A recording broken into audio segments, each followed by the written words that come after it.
How we doing, American warriors? What an absolute honor it is to be here amongst America's best alongside our allies.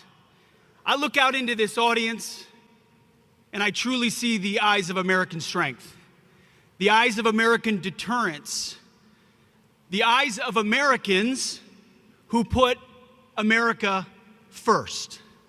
So on behalf of a grateful nation, I want to thank you for your willingness to take the prime of your life to raise your right hand to defend our Constitution and our great nation. We salute you, we thank you and your families these 6,000 or 7,000 miles away. You know, I have the distinct privilege every day of watching President Donald Trump put America first. From the Oval Office to foreign trips, every single moment he has the best interests of our warfighters in mind. He wants to ensure in every situation, in every scenario, and every conflict, we have your back. And that's his message to me. He says, Pete, we better have their back as warfighters every time. We have three things at the Department of Defense that we're doing to ensure we achieve peace through strength and put America first. Number one, we're restoring the warrior ethos. No more political correctness, gender pronouns, DEI, CRT, or climate change. We're in the business of warfighting, accountabilities, standards, warriors, and lethality. And the American people have responded. The young people of America have signed up in historic numbers, which is why you've seen recruiting skyrocket across the country in historic ways, responding to their commander-in-chief, Donald Trump. You've also seen retention in our ranks at historic numbers as well. We're restoring the warrior ethos. We're also rebuilding our military. President Trump has committed a $1 trillion defense budget, a historic budget unlike any before, a generational rebuilding of our capabilities. We will have the best ships, the best subs, the best planes, the best fighters, the best drones, missiles, air defense, space defense, border security, Golden Dome, you name it. America will be stronger than ever before under our Commander-in-Chief, Donald Trump. He is committed to that. And number three, we are reestablishing deterrence. Sadly, over the last 4 years, we saw a collapse in Afghanistan, what happened on October 7th, the war in Ukraine, violence unleashed by wokeness and weakness. But under President Trump, we're seeing a renaissance of peace through strength. Our enemies know that we mean business, and our allies like Qatar here know that we will stand beside them. That projection of strength, that recognition of American leadership is what unleashes peace. You see, my first motto as a platoon leader was those for my platoon, Charlie Company, 2nd of the 113th, was those who long for peace must prepare for war. We are warfighters, standing behind this Commander-in-Chief, prepared to deliver peace and security for the American people. And we have the greatest Commander-in-Chief possible in the Oval Office and here with us today. It's always my message to the troops, this man has your back.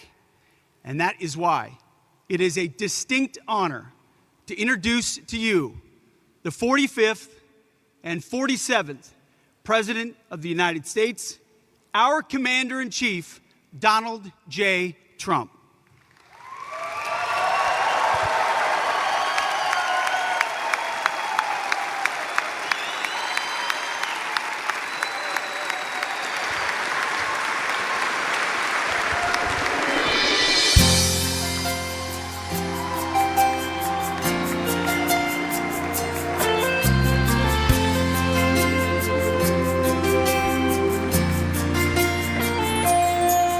If tomorrow all the things were gone, I'd worked for all my life, and I had to start again with just my children and my wife. Thank my lucky stars to be living here today, 'cause our flag still stands for freedom, and they can't take that away. And I'm proud to be an American, where at least I know I'm free. And I won't forget the men who died, who gave that right to me. And I gladly stand up next to you and defend her still today. 'Cause there ain't no doubt I love this land. God bless the USA.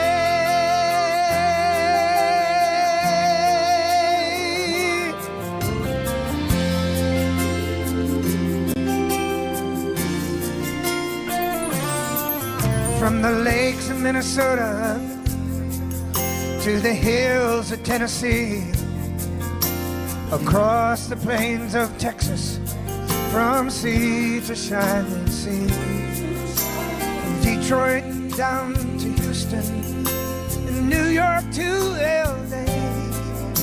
There's pride in every American heart, and it's time we stand and say that I'm proud to be an American, where at least I know I'm free. And I won't forget the men who died, who gave that right to me. And I gladly stand up next to you and defend her still today. 'Cause there ain't no doubt I love this land. God bless the USA.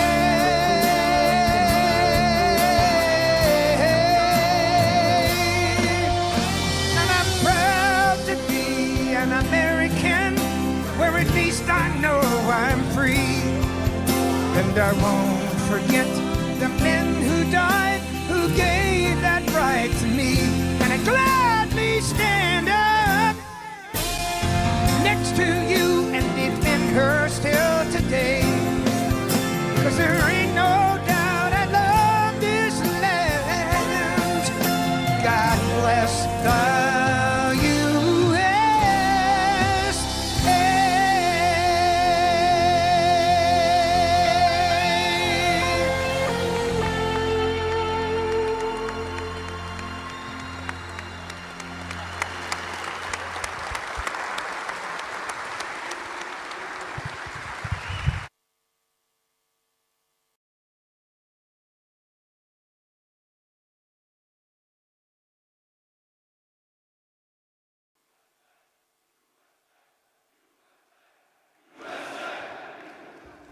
Well, thank you very much, everybody. This is an honor. What a beautiful group of people you are. You are good. I wish I looked like you. I would have been president 20 years ago if I looked like you. But I want to give a special hello to AlUdeid Air Base, sometimes referred to as the deed. That's a little sinister term, the deed. Today, we can all relax and be at ease, and we're going to have a little fun. I have nothing else to do, so let's have a little fun, right?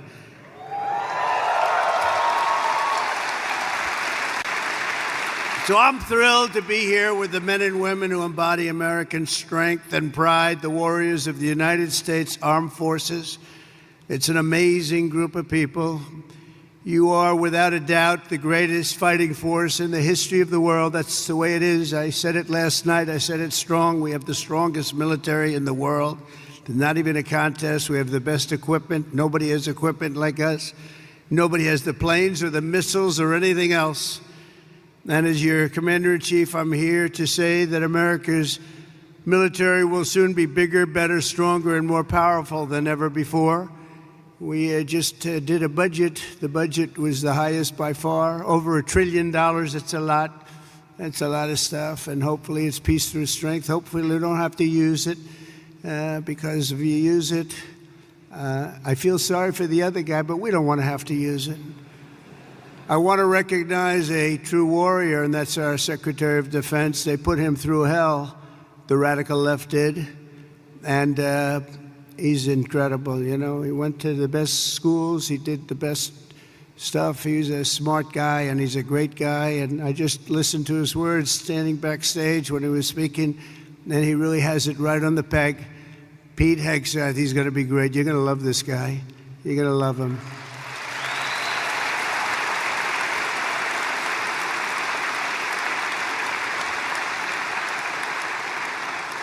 And I also want to influence you to clap for a man who's a great influencer. In fact, my son, Barron, said, Dad, you got to do an interview with somebody I hadn't heard of. But my son knew very well. He knows everyone. He said, Dad, this is before the election. You know, we won in a landslide, in case you hadn't known. But he said, Dad, you got to do an interview with a guy named Theo Vaughn. I said, who the hell is Theo Vaughn? He said, Dad, he's such a big guy. You got to do an interview. So he knew all the names. I didn't know the names. And where is Theo? He's around here someplace, I think. Theo, thank you very much.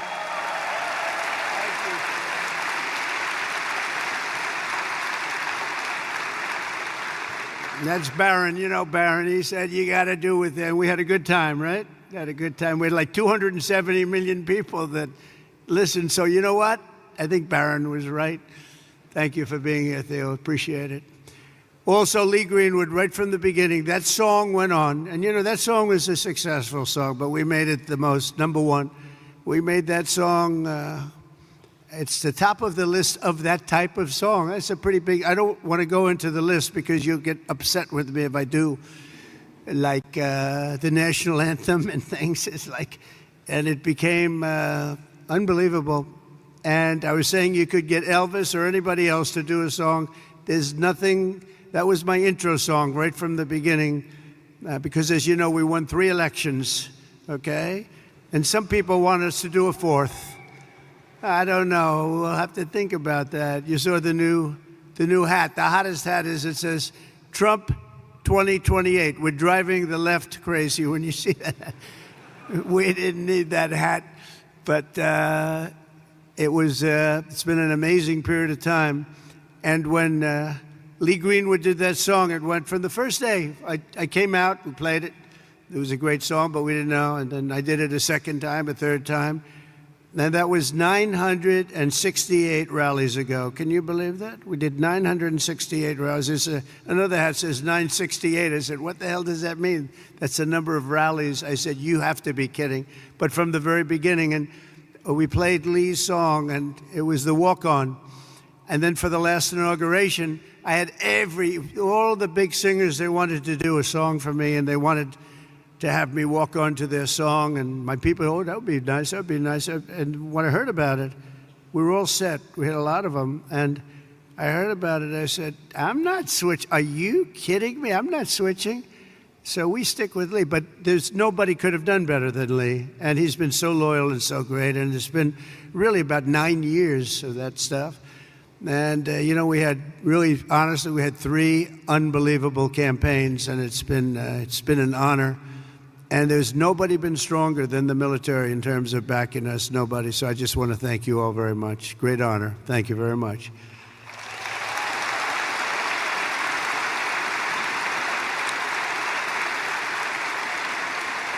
And also with us today is really a great talent and somebody who's one of the most popular television hosts in history. Still looks young to me, but he's been doing it a long time. But he's an incredible man. He's always seems to take my side, and therefore I like him even more.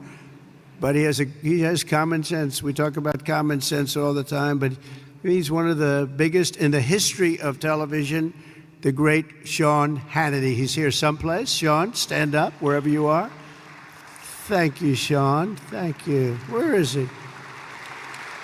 Thank you, Sean. Thank you, Sean. He was a little shy for a change. I've never seen that. We're also grateful to have a very excellent ambassador, Timmy Davis. Everybody loves him. Timmy, thank you very much. Thank you, Timmy. Along with your great military leaders, these are real leaders. These are real tough cookies. Lieutenant General Derek Trapper France, Major General David Shoemaker, Brigadier General Richard Deuce Dickens, Chief Master Sergeants Chris Murphy and Joshua Wiener, and Colonel Brian Ellis. We want to thank you, amazing people. They're real leaders, and this is one of the great bases anywhere in the world, and we're lucky to have them. Thank you very much, fellas.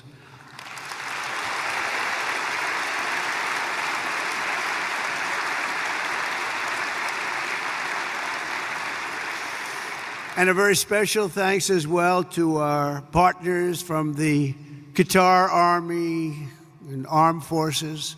Let's give them a really special hand. They are so great. They are so great.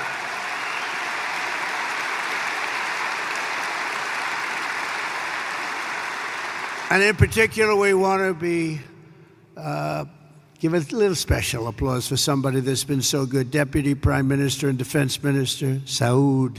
Where are you, Saud? Thank you very much. Great. Thank you. Thank you. It's an honor. Yesterday, we signed an agreement for Qatar to purchase $42 billion worth of the finest American military hardware, including THAAD missile batteries, Pegasus refueling aircraft, Desert Vipers, light armored vehicles, amphibious combat vehicles, the MQ-9B, and the Sky Guardian drones. That's all the best stuff. If it isn't, please stand up and tell me and we'll get something else. But I believe it's the best. Qatar will also be investing $10 billion to support this massive base in the coming years, and there's no place like it, they say. And a man, the leader, Amir, he's been a special friend of mine for a long time, long before I did the political thing. When he was a novice, he was a young guy, and we got to know each other, and we liked each other and got along long before I ever thought of running for president. And it's nice when you have that kind of a relationship. We got along right from the beginning. He's a special guy. He's a great leader of your country.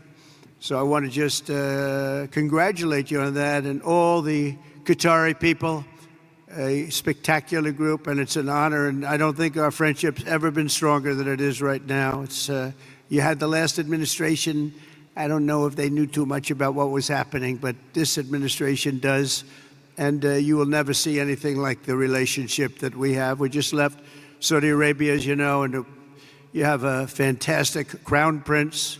He is a fantastic guy likewise, and we're going from here, we're going to UAE and United Arab Emirates, and we're going to see another leader. We have, it's an amazing part of the world, and our relationship has never been stronger. And you're going to see that as time goes by, but with us it's not words. As you know, I'm in the midst of a very historic trip, visiting the key partners in the Gulf. We had just some incredible stopovers and a wonderful day. Yesterday we had the dinner, however, with His Highness, the Emir, and he is, I'm going to see him in a little while. I'm going to be saying goodbye to him, but we'll be saying hello again very, very soon. But no visit in the Gulf would be complete without stopping to salute the people who keep America safe, strong, and free, and the patriots of the United States Army, Navy, Space Force. I love Space Force. That's I have to say, that's my little baby. You know, I started that. They said, that will never work. Oh, it worked. You know, we were way behind Russia and China, and now we're way, way ahead of everybody. So Space Force, I'm very happy. That was mine. You know, not since the Air Force has that happened.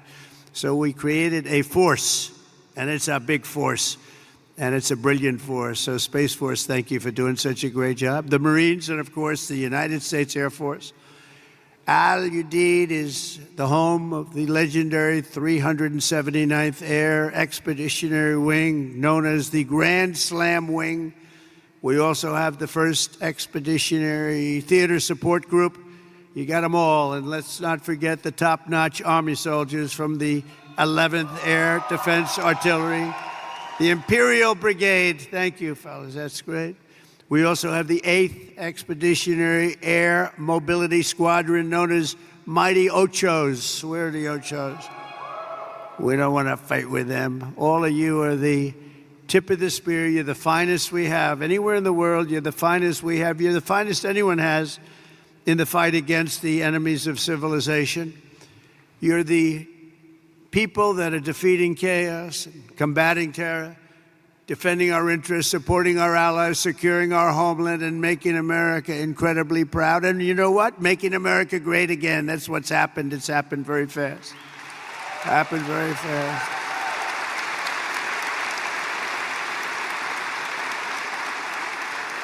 As president, my priority is to end conflicts, not start them, but I will never hesitate to wield American power if it's necessary to defend the United States of America or our partners.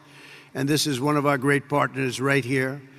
When we're threatened, America's military will answer our enemies without even thinking about it. We have overwhelming strength and devastating force. And we had people that didn't like to talk about that, you know? They didn't want to talk about the level of quality that we have. They didn't want to talk about anything. We're going to have a big parade this year, you know, in Washington, D.C., a real parade. And I'll tell you just a little story. A week ago, May 8th, I'd call up a certain country, and they said, oh, we're celebrating the victory of World War II today, sir. Oh, really? I'd speak to one of the presidents or prime ministers or whatever. And they were so busy. Oh, yes, we're celebrating the victory of World War II. Then I speak to another one, and they were celebrating. And the fact is, Russia was celebrating. France was celebrating. Everybody was celebrating but us. And we're the ones that won the war. We won the war.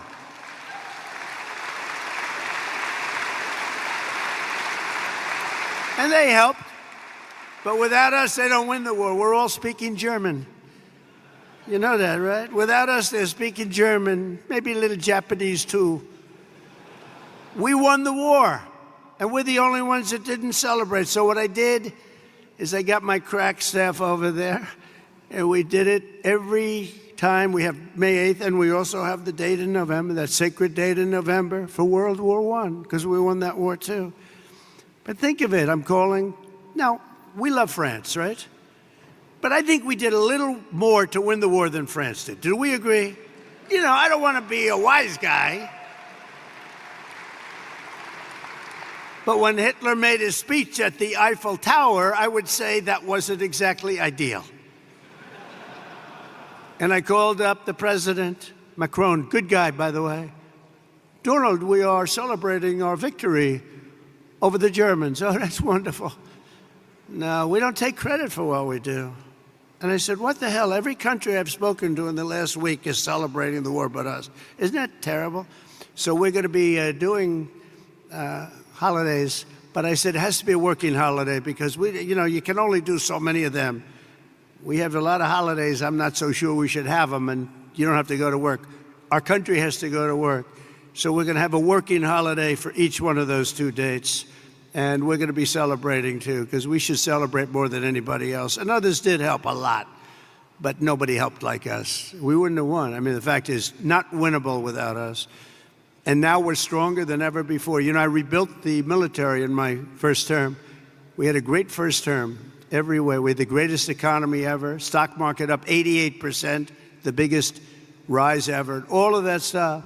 But the second term is going to be even better. We have over $10 trillion going to be invested in our country. And this little tour didn't hurt, I will tell you, between the 3 great places. I recently announced that I'll approve an unprecedented $1 trillion, as I told you. It's going to end up going higher, investment in the U.S. Armed Forces, and that's a record as part of that effort.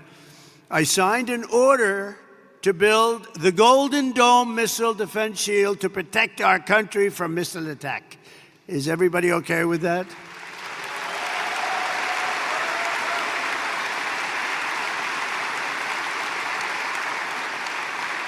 It was called the Iron Dome, but I changed it to the Golden Dome. I thought it was a little more beautiful, maybe a little more modern or something. But we're going to have it, and it's amazing, actually, what they do. It's going to cost many billions of dollars. All made in the USA. I want it all made in the USA. The days of making our parts all over the world because we have wonderful partners. No, it's America first now. America first. We're going to make it all in the USA. And we're going to, by the way, it's America first, but we're going to take care of other countries. We're going to have plenty left over because we're doing things now. You know, 6 months ago, our country was laughed at. Now our country is respected again at a level that it hasn't seen in a long, long time, and we're going to keep it that way. And our Air Force will soon have the world's first and only sixth-generation fighter jet, the F-47. Why did they name it 47? Does anybody know? I don't know. That was a nice thing, but it's quite the plane. They say it's there's never been anything done, but we're also looking at an increased version of the F-35. I think we're going to call it the F-55, which will be a double-engine plane. I like two engines on a plane. I'm sorry if I say that. But does that make sense to anybody? Does anybody agree? General, do you agree with that? I like it. Thank you. So many of you, sir, this engine is infallible. No engine is infallible. I like two engines on a plane. Should have been made with two engines. If I were here, you would have had two engines, and you would have had a lot of other victories, by the way. But we're going to do, when you think of it, Russia, Ukraine would have never started. October 7th, Israel would have never happened because Iran, as you know, was broke. They were unable to fund Hamas or anything else. It wouldn't have happened. We wouldn't have had the disaster of Afghanistan, the leaving. We were getting out, but we're getting out with dignity and strength. We're going to keep Bagram Air Base. We weren't going to give that up because it's 1 hour away from China. 1 hour. You know who occupies it now? China. The damage that that administration did to this country is legendary, allowing 21 million people through an open border where anybody could walk into the United States of America is something that will never be forgiven. Grossly incompetent and evil, bad people too, bad people. But the real strength of our military doesn't come from its fighter jets. It really comes from our people. That's you. It comes from our people. You're unbelievable people. The aptitude and all of the things you have to do what you do. You know, I look at some of those engines, and I'm a pretty smart cookie. I would tell you I'm real smart. And I look at you, and you take those engines apart and put them back together, blindfolded, and fix them up. It's amazing what you're able to do. And then to fly them, just incredible. You're incredible. You're a very special group of people. And that's why in my 2026 budget includes across the board. Maybe you don't want it. Look, for the good of the country, you don't have to take it. Pay raises for each and every one of you, substantial pay raises. But you don't have to take it.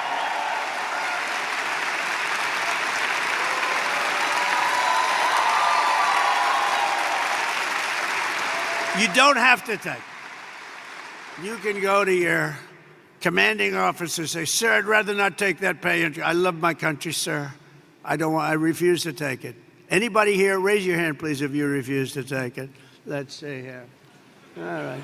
Well, at least we have smart people. That's good. So you do your duty for us, and as Commander-in-Chief, I will always do and fulfill my duty to you. That's what I'm doing. Under the Trump administration, we're liberating everything in our armed forces from really radical social experiments carried out under the previous administration and beyond that, and actually beyond that, and restoring the strong and fierce spirit of the American warrior and the American fighter. On day one, I signed an executive order stopping our service members from being forced to endure endless training sessions on political correctness. We don't care if you're politically correct. And I directed the reinstatement of all patriots expelled from our military by the COVID vaccine mandate, which should have never happened. They're being returned at their former rank with full back pay. Very important. After years of not making our enrollment targets, to me, this is the biggest thing. Our military suddenly has the best recruiting numbers that perhaps they've ever had, but certainly in 30 years. Think of that. You go back 6 months ago, we couldn't get people to join the military. Nobody wanted your job. Now everybody wants your job. So we went from having the worst numbers we've ever had in terms of recruitment. That included police officers also, firefighters, but police officers. But in the military, think of that. You couldn't get people to join the military, and now we're brimming over. We have the highest numbers we probably, minimum 30 years, but probably have ever had, because there's such an incredible spirit now in our country. We have a whole new spirit, and it began on a date, November 5th. That was Election Day. Under the Trump administration, America is back, and America's military is back, bigger, better, and stronger than ever before. Since my inauguration, service members stationed throughout this region have terminated 83 major terrorists operating across Iraq, Syria, and Somalia, including the #2, just recently, global leader of ISIS. And I knocked out ISIS, as you know, in my term. They said it was going to take 4 years. I said, why 4 years? That's a long time. And then I met a General Raisin Kane. He's now the head of the Joint Chiefs of Staff, right? And he was great. He said, we can do it in 3 weeks, sir. I said, well, I was told 4 years, General, by your television generals in Washington, D.C., and he didn't want to be disrespectful to them. He said, sir, I'm telling you, if you want, we can do it in 3 weeks. And that's what he did. He knocked out 100% of the ISIS caliphate in 3 weeks.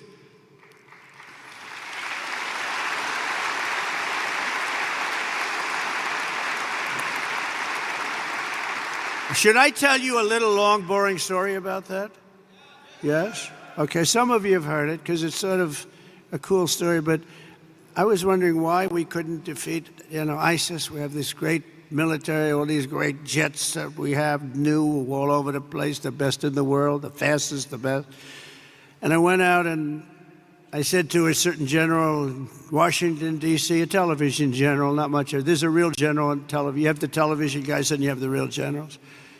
And I said, General, how long will it take us? Because it doesn't make sense. We're spending a lot of money on defeating ISIS, and they don't have great equipment. They, in many cases, don't even have equipment. They're vicious, and they are good fighters.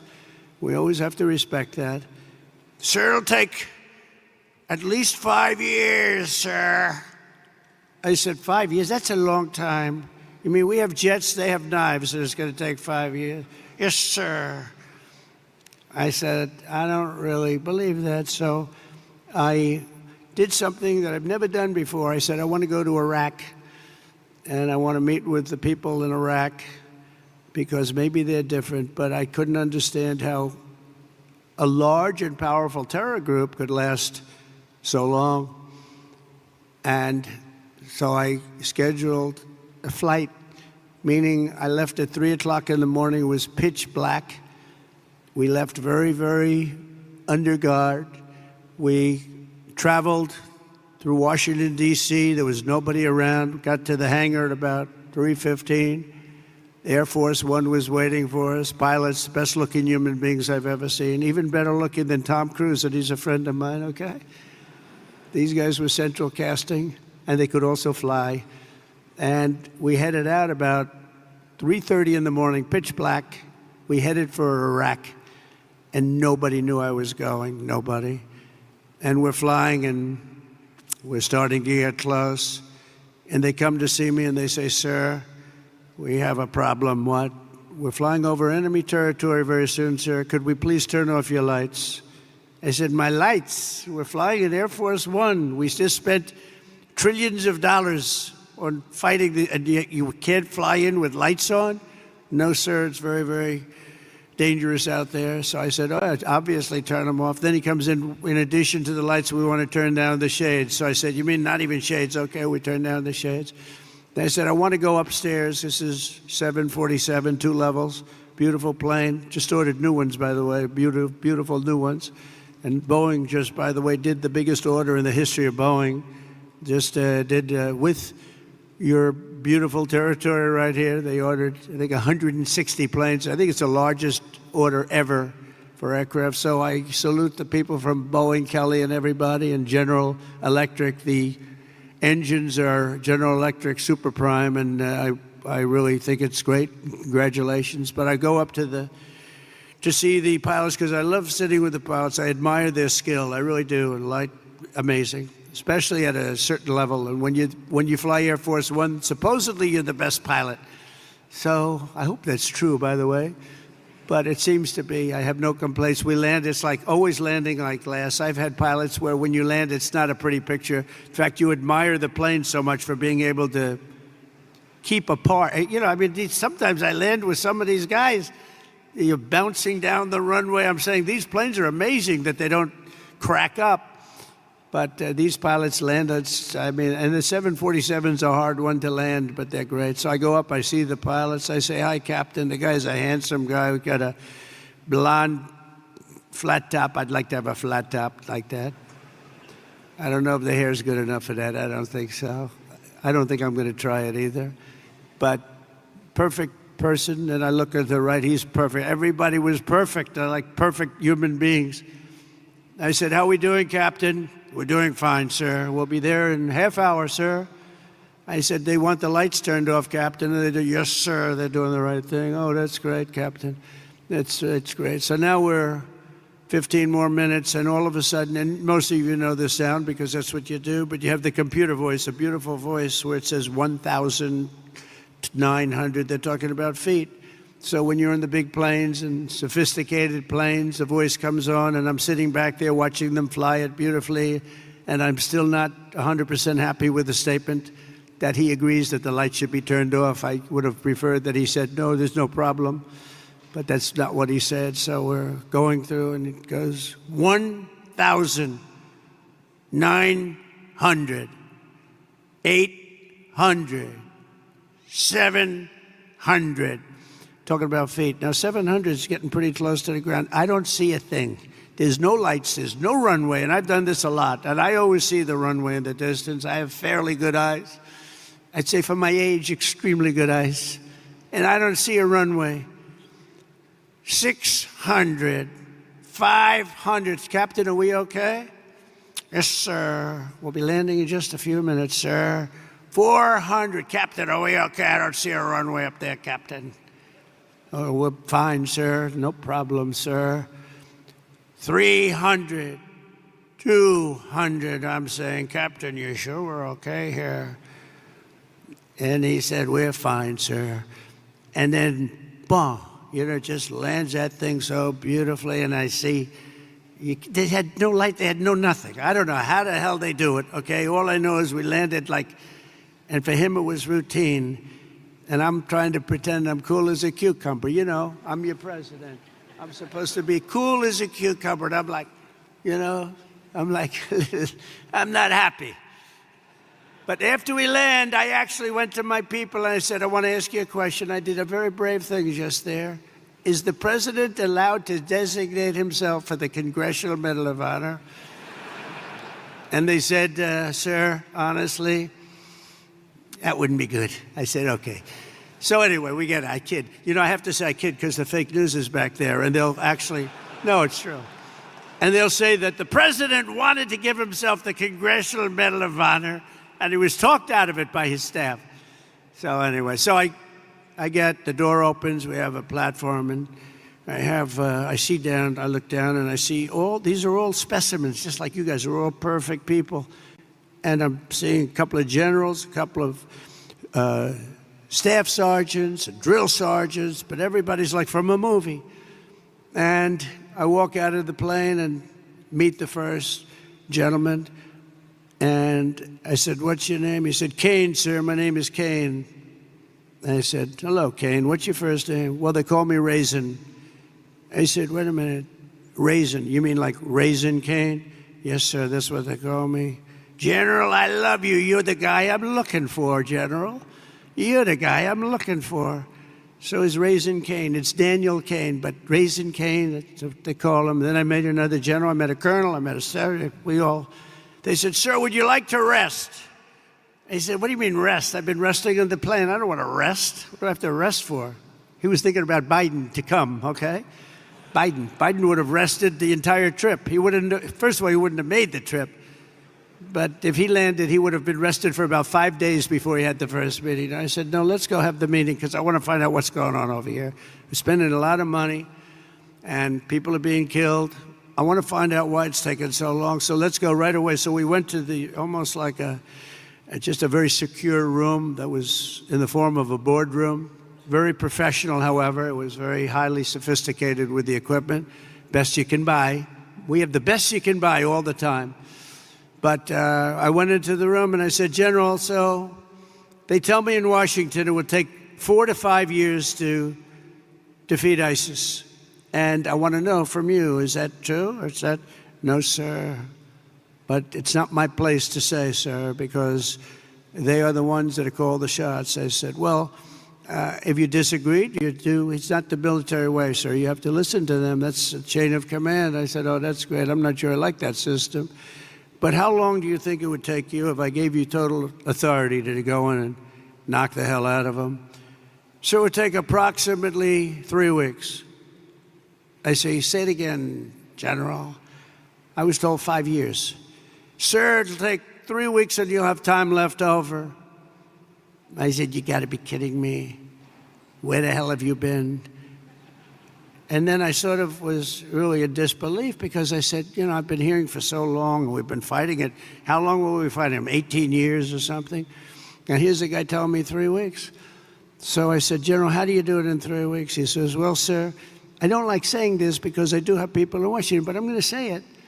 We have portable stations. We have portable runways. We have runways all over the place. We have other bases. And we're being forced to fight them from a very far away, distant base, which is right here. And by the time we get there, we have to come back because there's no fuel and we're way too far away, sir. And they're over here, and he shows me a map, and we're over here, and we're all the way here, sir.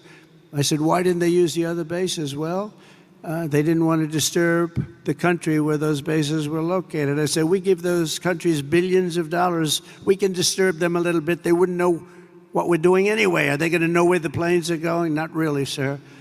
I said, so what would you do different? He said, well, sir, I'd start from here, and he went through a whole thing. Then I'd hit him from the left. I'd hit him from the right. I'd hit him from underneath. I'd hit him from the top. I'd hit him from every angle, sir. I'd hit him so hard and so fast they wouldn't know what the hell is happening. I said, and you think you can do that in 3 weeks? Yes, sir, and we're going to have time left over. And I said, let me think about it, General. I went back to Washington, and I spoke to a couple of people, and they said, I don't think so, sir. I think you're talking about years of fighting. And then I called the general, and I said, so, General, you still think you can do it in 3 weeks? A lot of people think you can't even come close to that, sir. We'll have time left over. I said, go to it, General. Go to it. Thank you, sir. And he hit the hell out of him. He hit the hell out of him. And he calls me up, sir, we have a lot of these people, and if you want, I can finish it off right now, sir. I said, well, I don't know, that's a lot. It's a lot of people. Well, these people are not good people, sir. These are not good people. You'll feel better about it. Well, they're not good people, but they're people, aren't they? And he goes, I said, you know what? Why don't you buzz them for a little while, and maybe after a day or two of buzzing them, they'll surrender. They don't know about surrendering, sir. Well, maybe they'll raise the white flag. They don't have a white flag, sir. I said, well, give it a shot anyway. He said, all we're going to do is take a couple of bullet holes in our wings. You guys know about that, right? And I said, well, let's give it a shot. And he calls up and says, let me do the job, sir. I said, all right, do the job. And we defeated 100% of the ISIS caliphate in just a very short little period of time, totally different from what I was told in Washington, D.C. by a bunch of frickin' losers, okay? Losers. And that's the beginning. And I took that general and made him the head of the Joint Chiefs of Staff, as I told you. And he's going to be great, and he's highly respected by everybody, just a different kind of respect, too. It's a real respect. But we can do our job better than anybody in the world, but you have to have the leadership of the top at the top. And we're doing that. We're finding, we let a lot of 4 stars go. A lot of 4. We had more 4 stars. We had, I think, 425 4 stars. In World War II, which, by the way, we won, in World War II, we had 187 generals. And we had like 425 generals now without really a war. And so we made a lot of changes, and we have the best. We have the best. We worked hard to figure the best, the real ones. We want the real generals, not the fake generals, and not the political generals, too. So we have something that's special, but it can show you really what happened. We also just apprehended, as an example, the ISIS terrorist of the Albrecht Grab, the one that caused all of the problems in Afghanistan, caused unbelievable destruction. We lost 13 great soldiers. I got to know the parents and the families of those soldiers. But you know what they don't say is the ones who were so horribly wounded, which were many. And hundreds of people were killed from the other side. I always include that. That should have never happened. That whole mess should have never happened. I think it was the most embarrassing day in the history of our country. And we're not going to have things like that happen anymore. And again, we should have kept the air base. We should have kept it. We let it go. And we left, and it was a very embarrassing moment in the history of our country. That'll never happen again. There are a lot of people that said that Russia went into Ukraine. When they saw that, they said, wow, we didn't think that was possible, but it's not possible any longer, I can tell you. That's another one would have never happened if I were president. Russia would have never gone into Ukraine. All of those things, they would have never happened. But the Afghanistan withdrawal, not the fact that they withdrew, but the fact that the way they did it was so horrible and so embarrassing. So we brought this horrible person to justice, to American justice. We caught the person that set off that bomb. And all of this is possible because of the work that you do with partnerships that you forge. In this case, it was Pakistan. And by the way, I don't want to say I did, but I sure as hell helped settle the problem between Pakistan and India last week, which was getting more and more hostile. And all of a sudden, you'll start seeing missiles of a different type. And we got it settled. I hope I don't walk out of here and 2 days later find out that it's not settled, but I think it is settled. And we talked to them about trade. Let's do trade instead of do war. And Pakistan was very happy with that, and India was very happy with that. And I think they're on the way. They have been fighting for about 1,000 years, in all fairness. So I said, I could settle that up. I can settle anything. Let me settle it up. Let's get them all together. How long have you been fighting? About 1,000 years. Oh, that's a lot. I'm not sure about that. I'm not sure about settling. That's a tough one. They've been fighting for a long time. But we got that settled. Everybody was very happy, I'll tell you. That looked like it was really going to be escalating out of control. But with us today is the first sergeant of the 379th Wing, Master Sergeant Patrick Elders. Patrick, wherever you may be. Where are you, Patrick?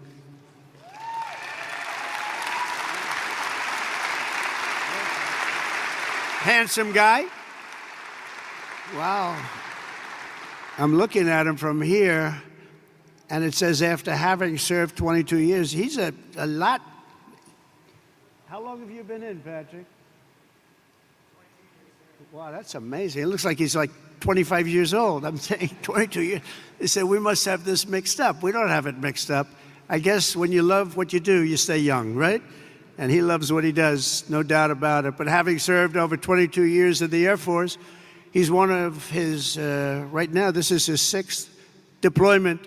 But this time it's a little different because his stepson, Airman First Class Ashton Inman, is on his own first ever deployment nearby in Kuwait, right now in Kuwait, which is really incredible. Master Sergeant Elders is proud that 2 generations of his family are now serving the same mission in the same theater, protecting the same great American flag. So say hello to him. Thank you very much. Very nice. A lot of stories like that.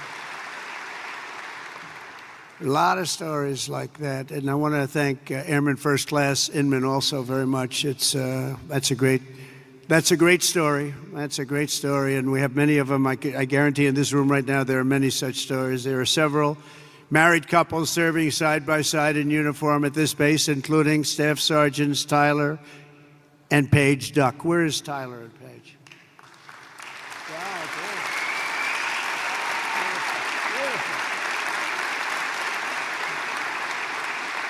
For years, they grew their relationship while Paige was deployed in the UK and Tyler was halfway around the world at Joint Base Elmendorf, Richardson in Alaska, conquering a 14-hour time difference. That's a lot of time difference. And now they're together at AlUdeid, and it's really great. So, Staff Sergeants, congratulations. It's fantastic. The American people never forget that our service members and their families make incredible sacrifices each and every day so that all Americans can be safe and be free. And we love our amazing military families. Our military families are as good as you can get. The men and women here today are part of a noble tradition of service that has been passed down from one generation of Americans to the next. And your spirit and courage and sacrifice has always been there when we needed you the most. You're always there when we need you the most. With us today is Master Sergeant Michael Schlow, who happens to be from a small town in a place called Butler, Pennsylvania. Has anybody heard of Butler, Pennsylvania? Yeah. Michael is a member of the Air Force Reserve as well as Butler County Corrections Officer. And last July 13th, he attended the rally where an assassin tried to take my life. He gave it a shot. Not good. That was someday. As soon as the shots were fired, Michael raced to direct law enforcement toward the sniper's perch, then worked to evacuate the rest of the crowd in a very safe manner. But Master Sergeant Schlow would be the first to tell you who the real hero was that day. He personally knew and really liked veteran firefighter, also a veteran of the military, great veteran of the military, who laid down his life for his country, really laid down his life for his country. His whole life was about his country. Corey Comparator, and he's become somewhat of a legend, I will tell you. He took a hard shot. He took a hard shot guarding his family. Master Sergeant Schlow, your commitment represents the very best in America. Thank you for your incredible service that day and forever, because that day was a horrible day, but you acted with incredible bravery. We've got reports about what you did. It was really amazing, and I personally appreciated it. That was a rough day. We don't want to have days like that. But Corey was an incredible guy, lost his life, guarding his wife and children. Every American warrior here today inherits a legacy of exceptional patriots who have defended our freedom for nearly 250 years. You carry on the glorious tradition of the heroes of Lexington and Concord, Gettysburg and Belleau Wood, Normandy and Midway. You embody the spirit of the soldiers who hoisted the flag over Fort McHenry and the Marines who planted the stars and stripes on the summit to Iwo Jima. That was a rough attack. You carry forward the mission of generations of Americans before you who marched through halls of gunfire, trekked over rugged mountains, stormed across scorching deserts, sailed through hostile waters, conquered unknown dangers, and poured out their blood and guts on battlefields all over the world. The military is incredible, and we won our independence. We preserved our union, protected our way of life, defeated fascism, crushed terrorism, liberated millions and millions of people from bondage, and brought communism to its knees. It's what we did. And now we're going to defend America from all enemies, overcome all obstacles and dangers, and as one nation, we're going to build a future of peace and prosperity for generations to come. Together we will stand strong, we will stand proud, we will live free, and we will fight, fight, fight, and win, win, win.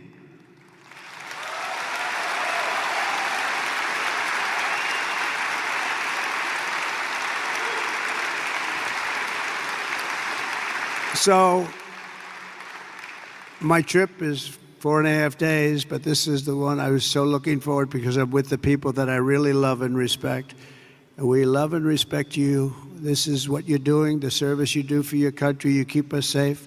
There is no more important profession. And I was so proud to see those reports coming in just a few days ago saying that the enrollment is at the highest level ever, especially when I had to suffer running against a group of people that were very inappropriate, where they allowed that reputation of what you stood for and what you stand for to deteriorate to a point where we weren't able to recruit. So just remember this, you have a job now that everybody wants. Everybody wants to be doing what you're doing. It's a special job, and I'm so proud. When I saw those numbers come across the board that we set the record for enrollment in the military, and we took that from the exact opposite just 6 months before, I was very, very proud of that. We have a great country. We have a proud country. We have a country that's respected all over the world. And as I said before, a year ago we were laughed at, but nobody's laughing at our country anymore. We're the most respected country anywhere in the world. And thank you very much, and enjoy your lives, and God bless America. Thank you very much. Thank you.